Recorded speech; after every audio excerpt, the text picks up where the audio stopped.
Hey everybody, this is Alan Ting, TEDx speaker, #1 best-selling author, and welcome to another episode of Expert Series Interview. And today I have a special privilege to interview a young man who I met about a year ago from Global Youth Leadership Summit. This is where the organization bring about 240 teens from all across the world, from obviously US, from Europe, from Asia, South America, and we just bring everybody together on helping teens grow into leadership. And I had the honor to meet a very fine young gentleman who started through this leadership process, as in coming in 240 people, and then they got down selected the second year, coming back to about 70, and then they got handpicked and down selected into about 7 people. So just to be in there, you had to go through interviews, rounds of interviews to prove yourself, to make sure you hold yourself to the highest standard. Had an opportunity to work with this young gentleman, and in addition, he's in high school right now, and he's inspired to go to West Point. And I thought, how phenomenal would it be to bring Eric onto our show and understand from a teen's perspective. So today's masterclass is really about mastering the balance between encouragement and improvement. So without further ado, I'd like to invite Eric. Eric, welcome to the show. Good morning, good afternoon, and good evening to everyone who's watching, and especially, hello, Alan, how are you doing? Doing well, thank you. And we appreciate you being on the show. So let's go dive into it. Can you share your definition of effective encouragement in parenting, and why is it crucial for a child's development? I think when it comes to parents, you're always looking to improve, right? And the biggest thing that my dad and my mom always say is that as long as you learn from the experience, then it's a good experience. And so I think effective encouragement is when the parent gives feedback to the child and the child learns a lesson, they immediately change a result and they get new, better results because of it immediately, pretty much. And as I've been a teen once, right? And kids, we all listened, right? We never listened, right? That never happens. So then the next question is, what are some of the common pitfalls that parents face when trying to balance between praise and constructive criticism? Part of the biggest thing, and I know all parents do this, I've heard this from my friends criticizing their kids, my friends' parents criticizing them, and then my parents criticizing me, is how it can be excessive a lot, but then also another thing is that it can be repetitive. And so just to further explain it, when it's repetitive, my dad will mention, I make mistakes, I will admit that. But when it continuously happens over and over and over again, and he gives lectures over and over and over again, he gets repetitive after a while. And I'm like, okay, I got the message on the first, second, or even third time how dense I am that day. But after that point, I just let me have the opportunity to go make the change again. To answer that first question about being that effective and to getting new results, I need the chance to apply it. And so, just repetitive. And it's not coming from your fault either, because unfortunately that's how we were taught, right? And in previous generation, that's how we were taught. So now the reason why, so a couple of things. Number one is, the reason why I bring up this topic is because it's not to blame or shame our parents, that this is not the focus here, but the focus here is just the intent is how can we make our parenting even better? And I love this topic because I have an opportunity to reflect from a younger generation to talk about our current generation. And if I understand correctly, your dad's intent is he wants you to be even better. Unfortunately, the encouragement becomes a disservice because it's repetitive. It goes over and over and over again. Whereas I think what you're talking about, the crucial element is the time. The time is the most important part, because as he give you feedback, you need some time to digest. Absolutely, yeah. Right? So you need some time to digest, and we're not going to make it right the first time, but as you continue practice, and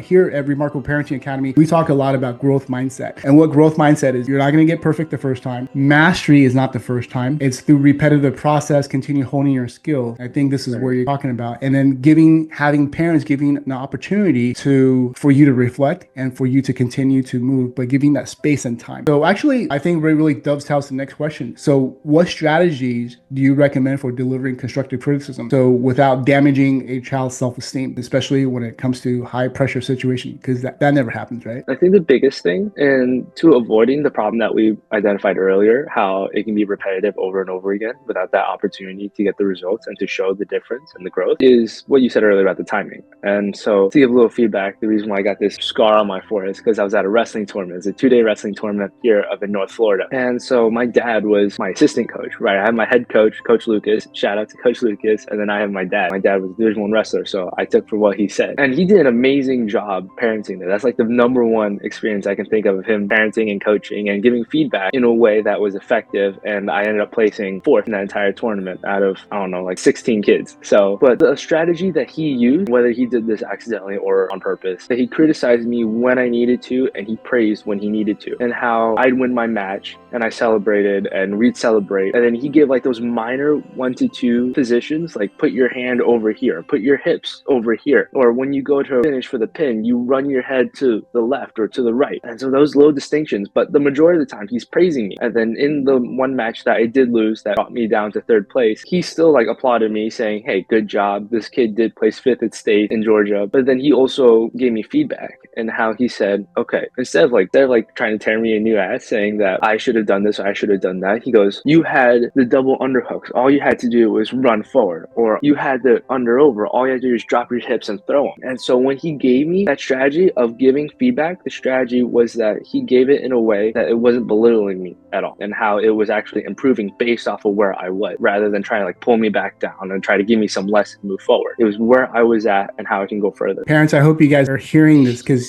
Eric just dropped some really golden nuggets. If I can synthesize what Eric just said into 3 points. Number one, part of the reason why I'm wearing this hat is because when I put this hat on, I'm a coach, right? So what that means as a coach is you coach your kids. Actually, there's really not much different. When we parent our kids, we put a different hat on and that parenting is mostly yelling, right? Go do your homework, right? Go clean up your room. Whereas when we put on this hat, this is a common mistake that I speak with a lot of parents is come from a coach mindset. And what that means is praise more than you criticize. And when you do criticize, you give constructive criticism, not like shaming responses like, oh, you're just lazy. Because those absolutely doesn't help at all, right? So number one is coach with a coaching mindset. Number two is really focusing on what we call the 6-8-1 method. Have you guys heard of that? So Eric knows what I'm talking about because we went through GYLS. Right. So what that means is Harvard did a study where they found the most effective organization all around the world within companies. And what they found is a 6.8 to 1. What that means is the reason why their most effective team is because they give about 6.8 positive comments versus 1 negative comment for every negative comment they give out. Now, I'm not saying they go out there and like, okay, just blatantly tell you get how great he is.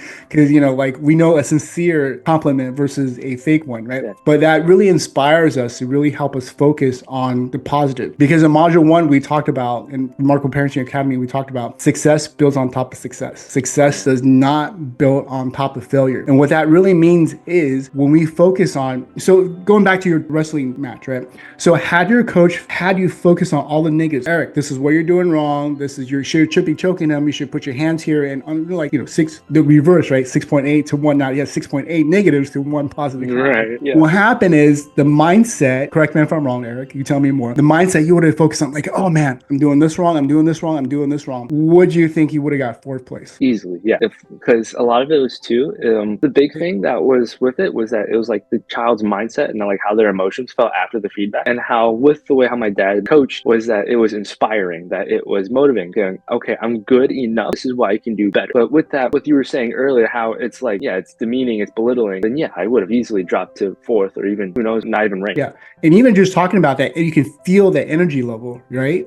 So as we're talking about inspiring, that lifts us up, right? Yes. If we focus on the negative, that pulls us down. And oftentimes in very highly competitive and time sensitive situation, we're like, yo, and that pulls the energy down and you're doing everybody a disservice. So, oh my God, parents, again, I hope you guys are listening. So Eric just dropped some really golden nuggets here. That's awesome. Okay. So how can parents recognize where they're crossed between encouragement and overpraising? The biggest thing is to mitigate that over flattery. You need to know what you're praising about. And if it's something, it's over flattering, if you know that you've done that child has done it before, that they've already received praise for it, and it just seemed like pointless. If it's something like brushing your teeth, there's no need to praise that, right? But if it's something like, because, they brush their teeth every morning, at least hopefully they do, I certainly do. But yeah, they've done it over and over again, so there's no need to go around praising it because it's repetitive. and it's part of their routine. But things like making their room, if that's something that they rarely do, I know that's certainly a rare thing for me, but it's a small task for me. Something like that, if it's like rare and that it takes that child to get out of their daily routine to go accomplish this whole different task, then yeah, it's worth praising, saying, hey, because you stepped out of what you've normally done to go do something that benefits yourself, then yeah, support that, condition that with something positive and praise. Until then, live purposely, love passionately, and be the most remarkable parent that you can be. We'll see you in future episodes.